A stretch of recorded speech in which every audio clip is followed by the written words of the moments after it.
Good morning, or depending on when you're watching this, good afternoon, good evening, or good night. My name's Ross, and as always, told our voice of radio. So today we've got Stellar Crown reveals. We've talked a lot about Stellar Crown as a set. What we haven't talked about very much are actual cards from Stellar Crown with images of them from Stellar Crown, because we've not had any. We've not been looking at Stellar Crown cards. Well, now we do have Stellar Crown cards, and these are important. And I mean that incidentally. We're going to be looking at some cards here which tell us things about the set, which, to be fair, I did already tell you. But last time when I told you it was a prediction, now it's been confirmed, and this set is shaping up to be awesome. And if we start off with really where we should be starting, this Squirtle. You see, this Squirtle was released in Japan ages ago. Like, proper chop ages ago at this point. And we've just been kind of sitting, chilling, hoping that one day in the not too distant future we'd be getting this. I have this card in Japanese, and I've had this card in Japanese for a while now. To put it into context, this was from the Charizard, Venusaur, and Blastoise EX deck set, which was released in Japan around about the time of Raging Surf, which was Scarlet and Violet 3A. That is to say, the set that came essentially between Obsidian Flames and Paradox Rift. Scarlet and Violet 3 and 4, we're now heading it. Well, Stellar Crown we're talking about today is Scarlet and Violet 7. It's been a while, ladies and gentlemen. It has been a while. But we are now getting the Squirtle. Squirtle is confirmed. What about the Bulbasaur? Come on, it's confirmed. Like, I know it's not actually confirmed, but come on, ladies and gentlemen. It is confirmed at this point. I am absolutely 100% convinced it is coming. Now, of course, you might be thinking, well, hang on a second, Wassy. What about the Charmander? Yeah, we actually got the Charmander before Japan got the Charmander. Charmander was our Obsidian Flames Elite Trainer Box promo. And yes, it is weird that we got one of these at about the right time, and we're getting the other two massively later. Yeah, basically. It's definitely weird. But hey, we're actually getting them. This is cool. And this makes perfect sense because, of course, when I told you about Stellar Crown, I told you that we were missing 2 illustration rares. Because, according to the press release for Stellar Crown, we would be getting 13 illustration rares. Which doesn't make much sense in a vacuum. Because, of course, this is based on the Japanese set Stellar Miracle.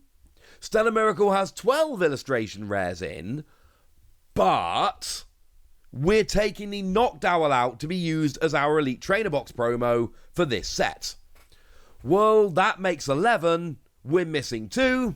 And I suggested, like literally in reveal, when we first learned about this set, I saw the numbers and I suggested it was going to be the Bulbasaur and the Squirtle. And it wasn't some kind of magic prediction or anything silly like that. We were missing 2 illustration rares from Stellar Crown. There had to be 2 extra ones. And we had these 2 illustration rares that have been released in other territories, not just Japan, other Asian territories have had them as well. And we were well overdue for having them. You put those 2 facts together, and it makes perfect sense that we would be getting them here. It's just awesome that we're finally actually getting it, and this is brilliant. So, the Squirtle, 100% confirmed. The Bulbasaur, technically not confirmed, but it's one of those whereby I would be very surprised. Of course, I also told you, when the set was revealed, that we were missing a couple of EXs. 10 EXs and 4 Stellar Terra EXs was too many, because if we look again at Stellar Miracle, the equivalent Japanese set, we find that there are 4 Stellar Terra EXs, job's a good un, and then 4 regular EXs. That means we're missing a bunch. Well, would you believe it? There are 3 alternate art EXs that were also in that set, and they are alternate arts of Blastoise, Charizard, and Venusaur. And they are from 151, if anybody's wondering. Now, these I'm less convinced about as we sit here at the moment, just because we've not been shown any of them, but numbers-wise, it would work out. There's a bunch of promo EXs and all of that, but it would make sense we would be getting these. Not confirmed yet, but it's starting to look pretty likely. Ones that have been confirmed are Lucario EX, Melmetal EX, and Greninja EX. And they all have 2 things in common. One of the things they have in common is they're all terrible cards. They're not good cards. Look at the Lucario. It is a vanilla card. It's an EX with nothing on it at all. 2 energy 50, 3 energy 120. It's not even good. Like, vanilla cards can have some merit if they're efficient attackers because the damage they do for the energy investment, etc., is good. That is not where Lucario fits in. These cards are all terrible. That is one of the things they have in common. The other thing they have in common, which helps to explain why they're so terrible, is that they came in the Japanese Battle Academy. Now, this is where it gets really interesting, because, of course, Japan has a Battle Academy now, and we have a Battle Academy. They are not the same product. Japan's Battle Academy has a lot more EXs in than ours, but they're all honestly pretty terrible. They're not good EXs. They are filler EXs. Now, 3 of them have been confirmed, and I don't think numbers-wise we can get all of them if we have the Blastoise, Venusaur, and Charizard I just mentioned, but we're going to be getting some of them. 3 of them are now confirmed. Is this ideal? Not really, honestly. Now, for me, we've got these in Japan. They've been released. The EXs exist. I want access to all of them. But the fact remains, there are going to be a bunch of people, a lot of people, who open up a pack, find an EX, and it's one of these. And we know all EXs are not created equal, right? We know some EXs are better than others, but by the same token, these cards are just bad. And they're kind of designed to be bad in a weird kind of way. Like, they're technically not designed to be terrible. You know, Melmetal, 4 energy, flip 2 coins, 100 for each head. You got a 25% chance of doing 200 damage for 4 energy on a stage 1. It's terrible. But they are designed to be, in the Battle Academy, they are designed to be simple cards. And we don't want big, massive, complicated, powerful EXs in the Battle Academy. It's not that kind of product. So that kind of helps to explain it. But there is a real knock-on effect here, and that is we have got some proper job, full-on filler EXs in this set, which I know some people are not going to be terribly happy about. And all I can tell you is, yes, they are in there. Blame the Battle Academy.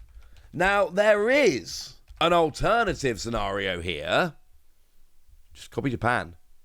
Like, Japan has a Battle Academy with a bunch of EXs. We have a Battle Academy with 3 EXs. Put more EXs in our Battle Academy so that there'll be fewer EXs in our set, but they'll be better by comparison. Yes, that is another option.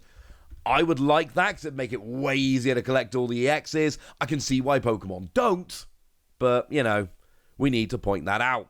By the way, in terms of reveals here, the Lucario was from jpgames.d, the Greninja was from Gaming Bible, hey Tom, the Melmetal was from IGN Netherlands, and the Squirtle was from PokemonMillennium.net. Only fair to give credit to the people doing the reveals. Couple more cards I want to talk about here, one of which is from Tuttosport.com, and it's the tree. Yeah, we don't have an English version of the tree, I'm sorry. So, we don't actually know what it's going to be called. Like, in Japanese, the name is literally Great Big Tree. But as in, like, a big tree that is great. It is a big tree that has been imbued with greatness, not just really, really big tree. That's what the name translates to in Japanese. Apparently, the Italian name here is majestic tree. That kind of makes sense. Like I say, it's not just big, big, big tree. It is big tree that is also a great tree. So, I don't know. Point is, it's a really cool card. It's the one whereby if you've got a Pokemon out that is in a position to evolve, it doesn't break the rules of evolution. But if it's in a position to evolve, you can search for the stage 1 that evolves from it and evolve it up. Stadium card, obviously. And then you can also search for the stage 2. So it's basically a stadium that will guarantee you evolve a basic on the field into a stage 2, which I think is brilliant, honestly. There's no controversy here in terms of which A-Specs we're getting, because we're getting 3 A-Specs. There are 3 A-Specs in Stellar Miracle, but I'm just pointing out that this is the first A-Spec that's been revealed. It's a really cool A-Spec. It's one that I like very much indeed, and it's one that I expect to see a bunch of play, so I thought we'd have a bit of a chat about it. And the last 2 reveals we need to have a chat about today are from Esports. Shout out to them, they're awesome. And they've gone and revealed Special Illustration Rare Terrapagos and Area Zero Underdepths. They're just really cool cards. The Terrapagos is the Special Illustration Rare by Sabateri, which is just a phenomenal card. And it also gives us our first English look at Terrapagos. Unified Beatdown does 30 damage for each of your bench Pokemon, but cannot be used on your first turn. But then we got Area Zero Underdepths, that lets you have 8 bench Pokemon as long as you've got a Terra Pokemon in play. And then for free energy, 180, and during your opponent's next turn, basic non-colorless Pokemon cannot do damage to you. The whole hook of Stellar Terra Pokemon is that they will have 3 different energy types in their attack cost of one of their attacks. But it's payable, it's fine. Terrapagos is cool. Yay! So there we go. Some of these reveals like Terrapagos and the tree are just cool, honestly. But the fact that we're getting Squirtle and the fact that we're getting the Battle Academy EXs, that is a very big deal, and it's something we needed to talk about. But we have talked about it now, so now it's over to you guys. Tell me what you think about all of this good stuff. Go nuts in the comment section, but be nice! And then make sure you like this video, subscribe to this channel, follow me on Twitter at TheWasi. That's where we talk about Pokemon and a whole bunch of other card games. And please do consider checking out patreon.com/PTCG Radio, where you can support the channel, get some bonus podcasts, and all kinds of fun things. And get shoutouts on the channel like the lovely Smash Cafe, who's been a supporter of ours for a little while now and is a very lovely person. So shout out to them for the support and the loveliness. But by far the most important thing as always, look after yourselves till next time, would ya? Thank you very much for watching. My name's Ross, and you've been watching PTCG Radio.